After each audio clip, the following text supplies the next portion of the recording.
Well, let's go ahead and get started here. Welcome, everybody. I recognize a number of very familiar names joining us for this a very important session. I believe we are recording this, and so it will also be available on our website for our members to view on a kind of as needed basis. And so I'll start as we go into an introduction with just a real quick question and say, so does this kind of thing sound like you? I have to do this or no one else will. I have to be and deal with unrealistic expectations because that's what super moms or super dads have to do. Or I know this is exhausting. You just have to buck up and get through it. If this is the kind of thing that sounds like you, then you really need to address this question that you may be needing to deal with your own health in dealing with caregiver stress. That's what this session is all about, is sort of how to take care of yourself so you can take better care of people who rely on you and have to rely on you because of the special circumstances that you or all of us have in our families. Gill McClean is here to share with us some strategies and some background on how to address caregiver stress. She's the Director of Professional Development at Pure Edge, which provides wellness training to schools and other nonprofits. She has a long history of providing this kind of advice and experience and really around the world. She's lived and worked in the United Kingdom, Colombia, the United Arab Emirates, Oman, and the Netherlands, and a variety of other places. So we have, also a very cosmopolitan world traveler among us.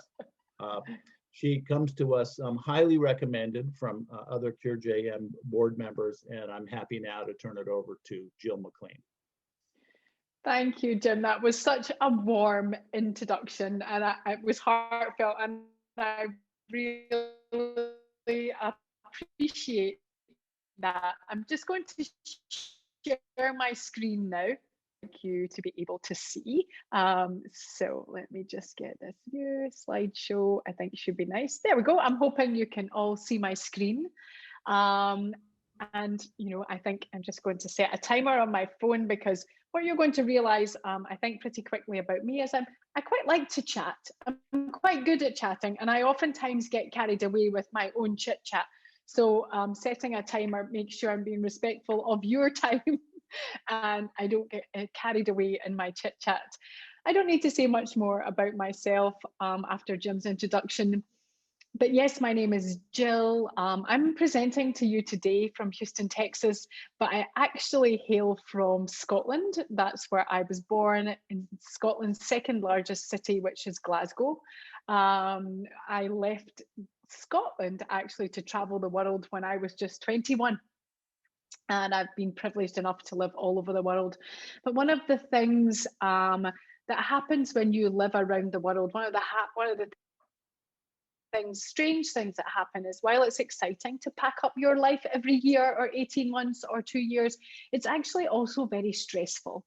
And so I realized quite quickly that one of the things I had to do to ensure that I could cope with my changing environment, cope with new languages, cope with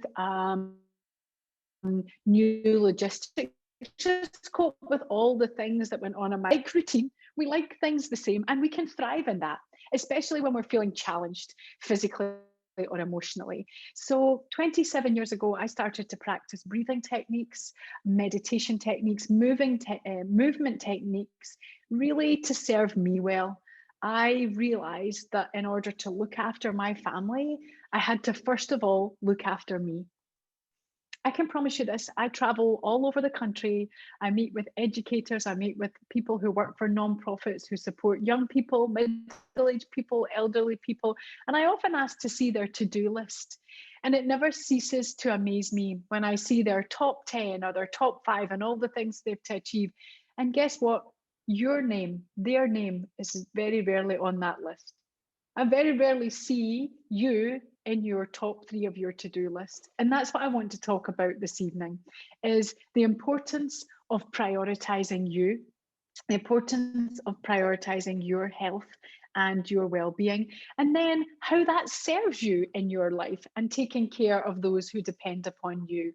So Pure Edge is a private operating foundation, and that means there's no charge for our services. We donate webinars, we donate curriculum and advice and sessions for people involved in education, working with young or older students. Free of charge. So this comes as a gift to you. I just want you to know your organization hasn't used its hard-earned and hard-raised, fundraised money for these services. This is a gift, and so enjoy it. Now, I sometimes have a poll when I do Zoom, but I didn't have the opportunity to know whether it would be set up. So we're going to use the chat box. You should all be able to access the chat box. Let me just, yep, the chat box is there. So if you want to type in the chat box, I'd love to know, take a look at this image, these images, there's 10 of them. And I'd like you to tap into the chat box, which one of these resonates with where you're at right now. So I'm going to explain number 1, because I think that's kind of important. And number 1 is for those of you who are going right now, what? I didn't know you were going to ask me how I felt. That's not what I signed up for. I have no idea what's going on with me. That's just fine. You're number 1 if you just can't quite pinpoint what's going on with you. But take a look at these little emojis and see if you can find something that resonates with where you're at right now. You can put it in the chat box. You don't have to, but if you can, it's nice. I want to share that I am all of these things in one day. So know that, you know, that when I look at these 10, I was number 1 this morning, and then at 11 o'clock, I was number 6, and you know, by 12:30 I was number 9, and right now I'm number 3. So know that. That's interesting to note, that our emotions change. They don't stay in one place. Somebody's in 1. I've got a 1 up there already. Yeah, I get that. I understand. It's also difficult being able to pinpoint where we're at. Does anybody else want to add something into the chat box? Okay, number 8. Yeah, totally understand. I think, you know, since this pandemic started, number 6, I have found that when I interact with people, when we have this discussion about how we feel, 6 through 9 in the last 6 months have been the most common emojis that people have picked. So I think that's to be acknowledged and to be understandable. There's 2 and 3. Cool.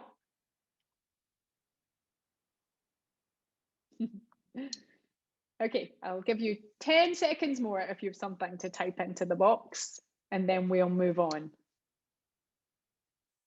Okay, but so what that leads to tell you, 1, 8, 6, 2, 3, 4, another 3, that explains to you that we're all very different in how we feel, right? We experience a large variety of emotions throughout our day, and this is to be human. This is normal. So what I'd like to do is we're going to do a simple strategy. This is a brain break. It's prioritizing you and your self-care, and it's called a mindful minute. So what I want you to do is, wherever you're at, either on the floor, in a chair, sit up tall, try and avoid leaning back on the chair. I have a chair behind me here so I can show you that I'm going to try and sit forward on the chair. I don't want to be back here sort of supporting my spine with the chair. I want to be sitting on the edge of the chair. Rest my hands on my thighs, shoulders relaxed, chin slightly lifted, jaw, this is important, jaw relaxed. Now, if you feel comfortable, and it's quite good because you have a screen in front of you, then close your eyes. If you'd rather not close your eyes, then drop your gaze down. So we're going to try this simple strategy, this mindful minute. And first of all, I'd like you to notice what's going on with your heartbeat. So what's your heart doing right now? Notice the speed of your heart. And notice also, where do you feel your heartbeat? Do you just feel it in your chest, or do you notice it in other places in your body? And the next thing I'd like you to notice is your breath. What's your breath doing right now? So Is it fast or slow? Did you perhaps rush to get here and to get logged on? Do you feel your breath all the way down into your abdomen, or do you just notice it in your chest? And then really notice the breath at your nostrils. How's the breath at your nostrils? Is it warm or cool? And then the last thing I'd like you to notice is, how do you feel right now? I know we looked at the emojis and that was a bit of fun, but can you name how you feel? Are you tired? Are you hungry? Are you curious? Are you overwhelmed, anxious, excited, sad? Where are you? What do you think? Can you name it? Does something just pop into your mind? And if it doesn't, that's okay too. And then I want you to open your eyes. So that was 1 minute. 1 minute, 60 seconds just for you. Because we assume because we are carers, because we care for our families, or you have a larger responsibility in being more than a parent and being a carer and having a full-time job and, right? We can add to your list. We often assume, and Jim said it at the beginning, he's like, just push through. Absolutely not. That is not correct of who we are. We are no different than the laptop I'm sitting in front of or the phone that I use to live my life. It's become a new phenomenon that people very rarely now go to bed without plugging their phones in and charging them up. But how often do you stop to charge you up? How often do you take the time to replenish your internal battery? We just assume, keep going. I hear people say, I've just got to get to Thursday. If I just get to the weekend, if I just get this job done, everything will be all right. We're always just trying to get somewhere. But you know what? That doesn't serve us well as humans. We need to keep topping up our battery. We need to take time for ourselves so that actually what happens is, the way you get updates on your computer and it's like, install this update. You need to install updates in you. We constantly need to update our inner software. Now, as someone who cares for others, it's really important to know that if you want to have an impact on someone else's life, you first have to make an impact on your own life. Only when you serve people from a cup that is full are you benefiting yourself and them, right? So really think about that. It's not taking time for you. It's not selfish. It's not more important to do jobs for others. You need to be in the top 3 on your to-do list. Now, the 3 simple strategies I'd like you to take away from this very short session today are this: breathe, move, and rest. These simple strategies have the capacity, and neuroscience and research in medicine tells us this, to recharge your inner battery, to install new software so that you can continually be the best version of yourself. So really, what are we trying to do with all of this information with self-care? What are we aiming for? Well, as human beings, we want to be responsive versus reactive. Most of us, when we've a lot going on, when we're dealing with things that scare us, when we're dealing with unknown entities and quantities, we go into reactionary mode. Now, I want to add in to say it is normal behavior for a human to react. You are not strange if you find yourself reacting to situations or discussions or interactions with people. It is normal human behavior to react. But if we do it too often, it's not good for us. This deplenishes your battery. This corrupts your software. This messes with your capacity to be the best version of yourself. So we want to think about using simple strategies to make sure we stay responsive, which is positive behavior, is good for our brain, is good for our body, and not be reactive, which is exhausting, it's depleting. Have you ever reacted to something and then afterwards you've gone, oh, I wished I hadn't have done that. I wished I hadn't have said that. I wished only I'd stopped and taken a breath. If only. And so not only do you react, which has a negative impact on you, not necessarily the other person, but certainly you then use a lot of your great capacity, your internal battery, your internal brain power, your great decision-making skills and reasoning skills, ruminating. You're wasting time ruminating on the ifs, the ands, the could have, the should have, the would have, right? So we're going to try something called nasal breathing, because nasal breathing, we know, is so beneficial to the human body. And I've put some reasons up on the screen just for you to read, but really we're trying to engage the parasympathetic nervous system. And that's just part of our central nervous system that brings us into rest and digest, right? Restore and recover. And, you know, it always strikes me as interesting. We have this wonderful thing called the human breath, and we pay it very little attention.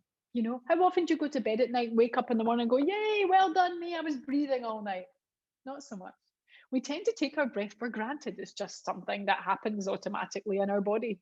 You know, I've noticed people when they notice their breath, it's when they're out of it. So you run a flight of stairs, you get to the top. I need to join a gym. Those stairs, they're too much for me. That's when you notice your breath. But I want you to take away from this session this evening, your breathing is so important to you. It can really help you restore your internal battery, right? It has the capacity to basically shut down your brain, hit the reset button, and then restart your brain. And I can tell you something I know for sure. Our brain loves a reset. Our brain benefits so much from taking the time to hit the reset button. So I'd like you to join me. Now, I can't see everyone. Some of you have your screens off. It's fine. But I'd like you to do this strategy with me. It's no use us collectively here talking about self-care if you don't experience the strategies. I want you to leave this session having felt something, whatever that may be. I don't know what you're going to feel. I don't know what you're going to experience, but I know I want you to experience it. So try and avoid just watching. Please join me and do. So we're going to do starfish breath. This is designed to really help the brain refocus. It's designed to reset the heart rate. It's designed to help us be more alert, make better decisions. It helps us problem solve, and it also helps the brain stop getting out of fight or flight mode and get into rest and digest. So take one hand up and spread your fingers, and take the other hand and just place it here at the bottom of your thumb. So come and join me. Now you're going to try and breathe with your nose. You're going to breathe in through your nose and out through your nose. Try and avoid using your mouth at all. So let's just give it a go. Relax your shoulders. Be, light and easy touch. So inhale, move the index finger to the top of the thumb, and exhale down the other side. Now I want you to keep watching the moving index finger. Inhale to the top of the index finger. Exhale slowly down the other side. Inhale to the top of the middle finger. Exhale down the other side. Inhale to the top of the ring finger. Exhale, keep watching what's going on. Try to avoid watching me. Inhale to the top of the little finger, and exhale down the other side.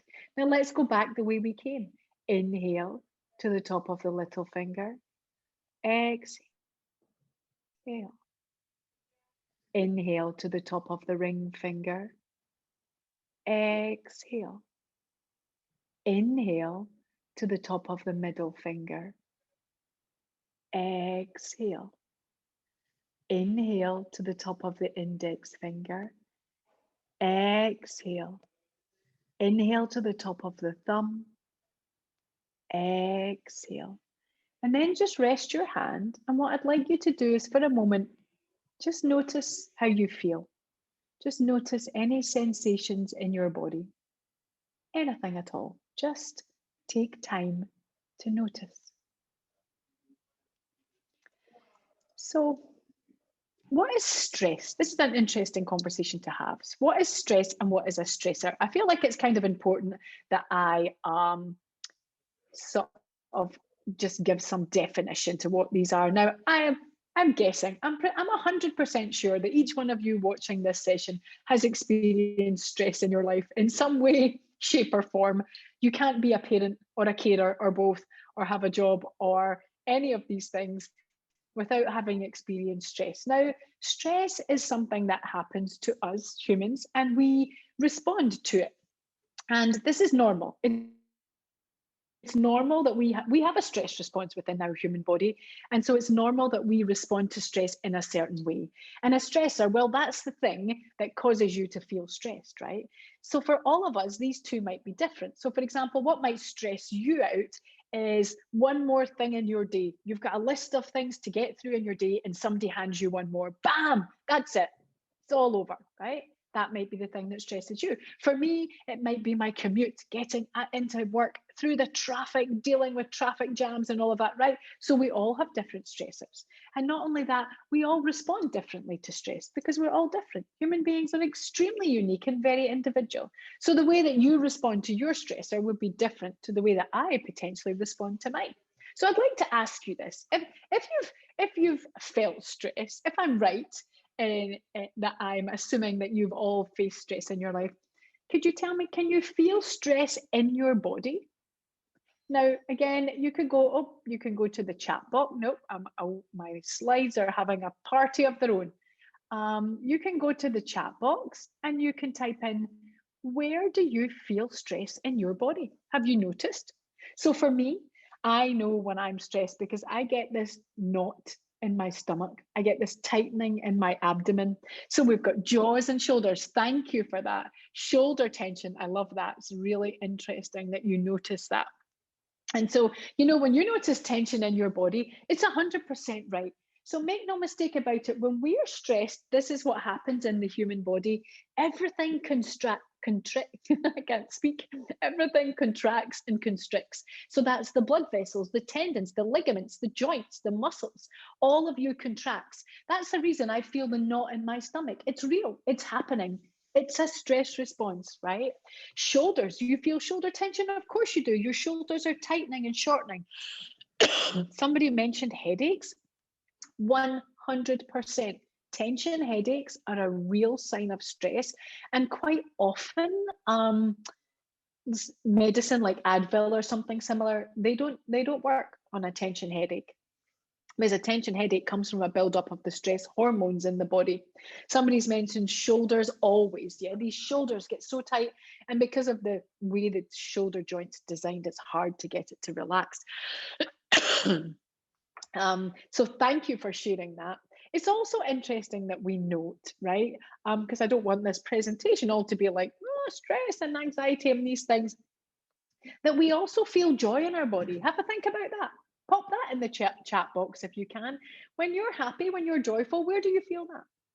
So for me, as I read this sentence to you, I can feel my face changing. I can feel a smile coming. I can feel my eyes getting brighter. I feel my voice elevate a little, right? That's joy I'm feeling just by talking about it. So have you ever noticed where you feel joy in your body? Yeah, face, cheeks, eyes water, 100%. Definitely we feel joy around here. People often also mention to me they feel joy around the heart area. And some people say joy is an overall feeling. You feel it in your whole body. So, but what I'm trying to explain to you is that your mind and your body are intrinsically linked. How you treat your mind affects your body, and how you treat your body affects your mind. Make no mistake about it. When your body is tense or tired or sore or headaches or knots in the stomach, your body is sending you a signal. It is telling you, and it's trying to say to you, please do something because I don't feel so good. Things are not going so well in here, right? And so the sorts of things we see with stress are shoulder tension, headaches. Have you ever spoken with anyone maybe who's stressed, they get a little tick under their eye or a twitch in their lip? You sometimes see that. I can tell you this, nobody in the history of ever, when they're stressed, goes to the fridge and pulls out a salad. Meh, meh. It's not what you want when you're stressed. We want instant gratification. So that's your favorite ice cream or your favorite cookies, or maybe it's going to your favorite restaurant for a burger or something, right? We seek gratification in things that we think will instantly help. Did the burger taste great? Yes, it did. And the pizza was awesome. Did it take away your stress? Not so much, right? So we definitely feel stress as humans. It's really important, though, that I notice, especially in your role as a parent and carer, that not all stress is bad stress, right? There's a certain amount of stress that you face in your life is so good for you. Without it, you wouldn't get things done. And we want that stress. We want to embrace that stress. It enhances our performance. It makes us think about what we're doing. It motivates us to take action. Athletes use that good stress all the time. But you can see just at the back of my screen, there's this arc. So here's the point that it's good stress. And then, you know what, things change. It becomes detrimental stress, right? And that's what you feel in your body. And that's what has the negative impact on us, not only physically, but mentally, right? And so the things that we face right now with a pandemic going on, oh, one too far, are these sorts of things, right? And they're really exacerbating our stress. So we've got our normal stress in our day-to-day lives, and then you can add in the stresses of the pandemic. That means maybe you're not getting the support from family and friends that you're used to. Maybe with everything that's going on and the anxiety and the fear around this, it's harder to sleep. Some of us are working from home, we're spending hours on the computer. And while that's great, this is great that I can be with you tonight all over the country, right? But you don't get from a computer what you get from a human being. Humans love other humans. We're social people. We need to interact. Have you ever walked into a room and people have been chatting, they've called you over and you join their conversation? You instantly are part of it. You feel buoyant. You leave that room being like, oh, that was fun. And you know, they lift your spirits and they help carry you. And so we're facing a lot of issues right now that are increasing our stress. So what we're going to do is a simple strategy called chair sunrise twist. And this is to help us move our body along with our breath in a positive way that's going to help dissipate stress. So what we know is that the body absorbs stress, right? Sucks it in. It goes into your joints, goes into your muscles. It even goes into your hair. It goes into your skin and your main organs. We absorb stress into our body, and that's okay. Again, we were designed to do that. But what we don't want to do is hold on to it. We want to accept that we're going to absorb stress because we're going to deal with difficult days sometimes, right? Challenging days, sad situations. So we want to say, you know what, today is the day I prioritize me on my to-do list. So we do something to help break down the stress that we're absorbing, to help dissipate it. So this is once again experiential. So come and join me. I'm in the chair. I'm sitting forward, and this is chair sunrise twist. So my feet are firmly planted on the floor, and my knees are about hip distance apart, and relax my shoulders. So just come and join me wherever you are. Now, just join me. You're going to inhale through your nose, so using that nasal breath, take your arms over your head, and you're going to exhale and turn towards your right. Your left hand goes to the outside of your right knee, and your right hand is going to grab the waist, or if you can just see here, I grab the base of the chair. And then I'm going to turn and look right over my shoulder. And I'd like you just to stay here for a couple of breaths and feel this. So inhale and exhale. That's one breath. Let's do a couple more. Slow breath in through the nose. Slow breath out through the nose. One more time. Slow breath in. Slow breath out. Inhale, take your arms back over your head, and let's do the same thing on the other side. So the hand to the outside of the knee. The other hand's going to grab the base of the chair or the waist, whichever you prefer, and turn and look right over your shoulder. Draw your tummy in, lengthen and slow down your breathing. Inhale and exhale. Inhale and exhale. Last one, inhale and exhale. Inhale, take your arms over your head, look up at the ceiling. And exhale, take your hands down by your side. And for a moment, just notice. Notice how you feel. Notice any sensations in your body. Bring your hands down and just notice what's going on with you. So the hands come down. Notice your breath. Notice your body. So the stress that I'm talking about, that we notice particularly in people who care for others, people who offer support on a daily basis, is something called allostatic load. And you can see from this little guy with his backpack that what happens is that you take all these things into your backpack. You load them up, whatever it might be. You just keep loading them in there until one day that your backpack actually weighs 360 pounds. How do you think you feel carrying 360 pounds around with you every day? Imagine I ask you to run a flight of stairs with 360 pounds in your backpack. How do you reckon you're going to feel? I'm going to guess you'll feel exhausted, fatigued, sad, overwhelmed, right? So this is the stress that you're absorbing. This is what happens when you don't put you on your to-do list. Your backpack gets heavier and fuller and heavier and fuller. And you live your life. You do all the things you usually do, but you do them carrying 360 pounds around with you.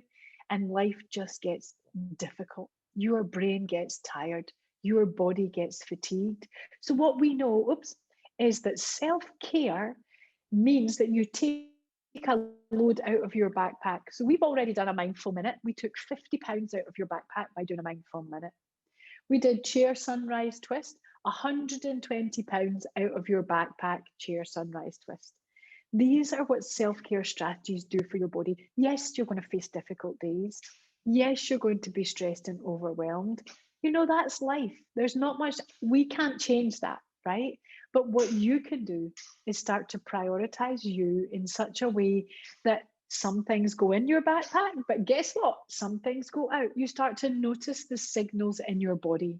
You start to become more self-aware of your needs. And when you feel tired and anxious and overwhelmed, you do a simple brain break or breathing strategy to help alleviate some of your allostatic load.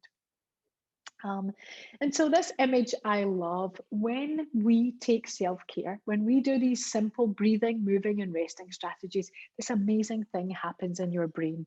And I liken it to a bubble bath for your brain. Have you ever had a long day where you've soaked in a bubble bath? Well, with kids often that's hard to do. And if you're caring full time for someone, probably impossible to get time in a tub, but even standing in a shower with the hot water on your body and you go, oh, this feels so good. It's been a long day. I needed this, right? And so what happens is your brain, when you do these brain breaks, your brain goes, oh my goodness, this feels so good. I needed this. We needed this. What does your brain do? It responds. It responds by creating more neurochemicals and more neurotransmitters. Now, those help us function. They help us decision make, problem solve, plan. They help us absorb information and learn more effectively. With those neurochemicals and transmitter levels increasing, our mood improves. When our mood improves, we make more endorphins. That's your happy hormone, right? And with all of these things, your memory improves. So you're not there going, where did I leave my car keys? I don't know, because when we're stressed, anxious, and overwhelmed, we become very forgetful. It's a side effect, right, of too much load in your backpack. Your brain can't cope. So doing these simple strategies is like this bubble bath of greatness for your brain. This is a really nice quote. I'll just let you read it, right? It's so essential. Parent, carer, anyone working with children, young learners, adult learners, old, elderly, it doesn't matter. You first have to make sure that you are well physically and emotionally, because only then can you help others. Only then can you build relationships. Only then do you have the time and the energy and the mental capacity to cope with everything that goes on in your life. Oh, my slides are having a party, as I said, on their own. There we go. So just as we come to the end of this session now, the other thing that we've noticed since the pandemic started is that we're running out of patience as humans. We're becoming more angry, more upset, and more quickly too. So not only do these brain break strategies help your brain in the instant, so if you're feeling anxious and overwhelmed, you stop, you do some breathing, you get benefit in that moment. Also, what happens is you start to build resilience. Your body and your brain work together to become more resilient against the effects of being reactive, right? So they're less likely to impact you negatively. The wonderful thing about all of the research around taking care of yourself is that how we think, so when we're trying to process information, when we're trying to get through our day, when we're trying to get by and understand everything that's going on around us, it's really affected by how we feel. So if you don't feel the best of yourself, your thought process is impacted. We don't feel good, negative thoughts. We feel better, positive thoughts, right? So we're building this positivity. So this is me coming to the end of my session. I want to just finish by taking a really short time for you to tune into your body. So just sit where you are and close your eyes. This is the rest piece. Rest is just as important for the human body and brain as a night's sleep. We often have to stop and rest our body. So relax your head, relax your jaw and unclench your teeth. Relax your neck, your chest, your shoulders. Relax your abdomen and your lower back. Relax your right arm and your right hand. Relax your left arm and your left hand. Relax your left thigh, your left ankle, and your left foot. Relax your right thigh, right ankle, right foot. Relax your whole body and just notice your breath. Relax your whole body and stay aware of your breath.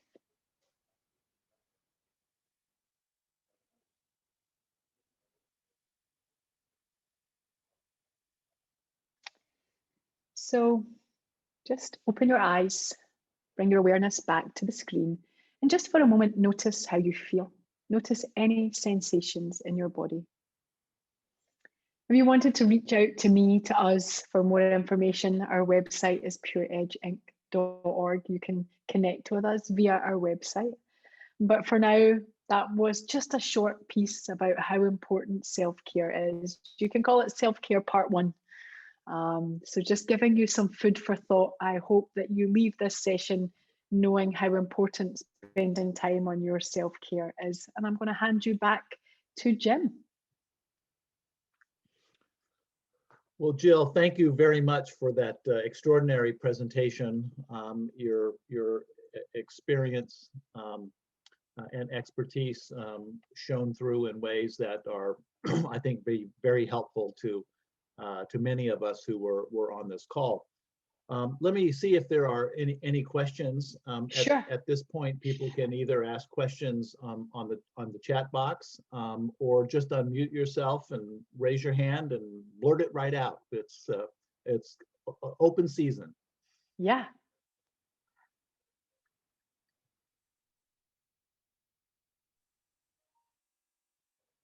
So, Gill, I have a question about unpacking the backpack, so to speak, and yeah. for many folks who are juggling the stresses of work, of home, of children who some children who are struggling with JM, with siblings of children who are struggling with their own stresses in a family that is stressed to the max, so to speak.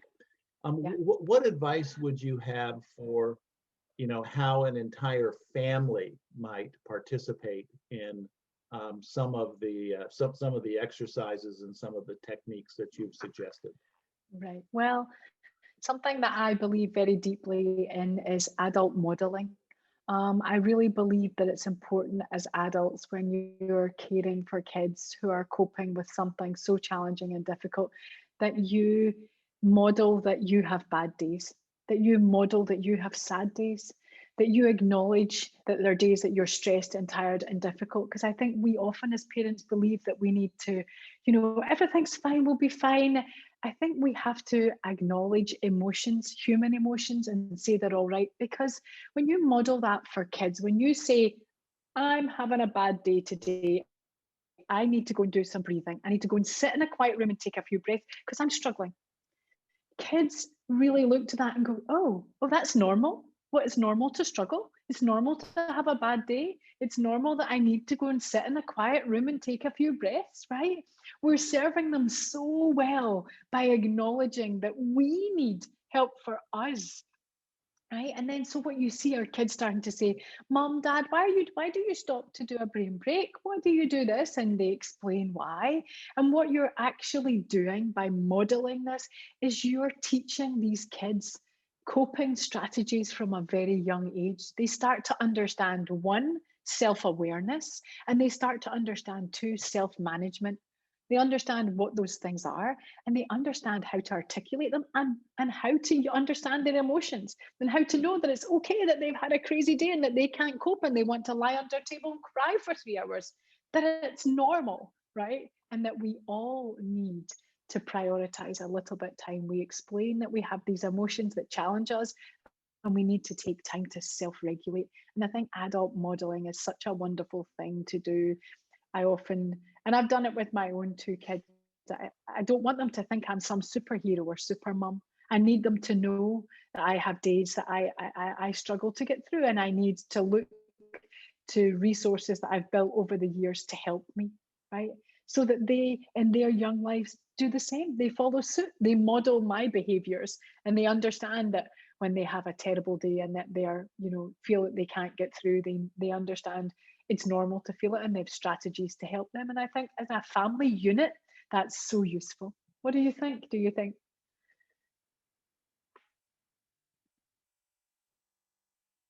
Other questions for Gill?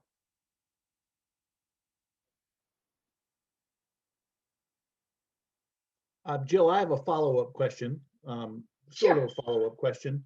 Is when we started this session, I mentioned briefly the an acknowledgement to our parents at the Cure JM Foundation, who are just the most extraordinary group of dedicated parents that I've ever seen to their children, to their families, and so forth. So I guess my question to you is, in a family kind of unit, when you have a parent that strives for perfection, strives to be the super mom or the super dad that we were talking about, what are are there negative consequences for children when parents feel that they have to be that super parent? I don't know. Negative consequences is maybe not the right way to put it, but then you're setting this example for the kids to believe that that's the bar that they have to raise to or achieve, right? They sit with their feelings, their emotions, and whatever's going on in their life, and they think, I'll never be as good as mom, dad. I'll never achieve what they've achieved. Not as good as my mom, my super dad. We have to show our flaws. We have to share our feelings and emotions really honestly, so that kids can understand that it's okay to be flawed. It's how we learn, right? It's how we grow. We can't ever imagine that we are. I always like to say when I work with kids, I'm going to help you develop superpowers, right? So I do want them to believe in that and buy into that. I say, I'm going to teach you the power to be calm. I'm going to teach you the power to tame your temper. I'm going to teach you the power to focus, laser focus, right? These are great things, but they're not superpowers like I'm perfect, I will be the best. I'm giving them the opportunity to build their own strengths and build their own resilience, as opposed to looking at others and feeling they have to aspire to some standard or some level.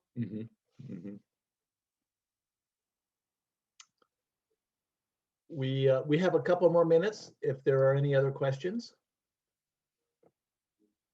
The questions have been great, I have to say. Really good questions, but well thought through. Okay, well, it's hard. Should you have any questions that come to mind later, I'm sure Jill would be more than happy to weigh back Reach in out. With us. And Sure. she provided the contact information for Pure Edge. And so, Jill, as we come to a close, once again, I just want to thank you for bringing your insights and your dedication and your knowledge to the Cure JM family. Thank you very much. Thank you so much for having me. It's been an absolute pleasure. And I did say when we started, if this was something you'd like to do a part 2 of, follow on a little bit, have a deeper discussion about, then let me know. I would love to support and help you out there. So, I'm just an email away. We will do that. Thank you very much. Thank you, Take Jill. care. Thanks, everyone. Thank you, Jill. You're very, very welcome. It was an absolute